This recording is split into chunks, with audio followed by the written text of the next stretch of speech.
Magnesium supplements எடுத்துக்கலாமான்னு யோசிச்சுட்டு இருக்கீங்களா? அப்போ இந்த வீடியோ கடைசி வரைக்கும் பாருங்க. ஸ்லீப் ப்ராப்ளம்னா மெக்னீஷியம் கிளைசினேட், பிரெயின் ஃபாக்னா மெக்னீஷியம் த்ரியோனேட், மூட் இஷ்யூஸ்னா மெக்னீஷியம் சிட்ரேட். இந்த மாதிரி நீங்கள் நிறைய கேள்விப்பட்டிருப்பீங்கல்ல. இதெல்லாம் பார்த்தா இதுதான் எனக்கு தேவை அப்படின்னு தோணுது இல்ல? ஆனா நிஜமாவே இவ்வளோ சிம்பிளா? மெக்னீஷியம் நம்ம பிரெயின் ஃபங்க்ஷனுக்கு இம்பார்ட்டன்ட், கரெக்ட். ஆனால் இந்த மாதிரி ப்ராப்ளம்ஸ் எல்லாத்துக்கும் மெக்னீஷியம் ஒரு சொல்யூஷன் அப்படின்னு நம்ம சொல்ல முடியாது. இந்த மாதிரி சோஷியல் மீடியால நீங்க பார்க்குற எல்லாத்துக்கும் ஸ்ட்ராங்கான கிளினிக்கல் எவிடன்ஸ் இல்லை. பண்ணியிருக்க ஸ்டடீஸ் எல்லாமே சின்ன ஸ்டடீஸ்.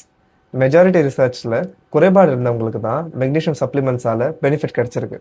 பீன்ஸு, கீரை வகைகள், ஹோல் கிரெயின்ஸு, டைரி ப்ராடக்ட்ஸு இதெல்லாம் எடுத்துக்கிறீங்க அப்படின்னாலே மெக்னீஷியம் குறைபாடு வரதுக்கான சான்சஸ் கம்மி தான். ஒருவேளை இதெல்லாம் உங்களால எடுத்துக்க முடியலாம், மெக்னீசியம் சப்ளிமெண்ட்ஸ் யூஸ் பண்ணியே ஆகணும் அப்படின்னா ஒரு தடவை கிட்னி ஃபங்க்ஷன் செக் பண்ணிட்டு அதுக்கப்புறமா ஸ்டார்ட் பண்றது சேஃப்.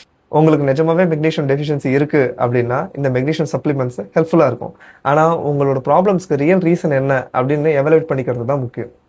ஸோ நெக்ஸ்ட் டைம் இந்த மாதிரி ரீல்ஸ் நீங்க பார்த்தீங்கன்னா மெக்னீசியம் சப்ளிமெண்ட்ஸ் உங்களுக்கும் தேவைப்படும்னு அசியூம் பண்ணாம கொஞ்சம் யோசிச்சுட்டு டிசைட் பண்ணுங்க.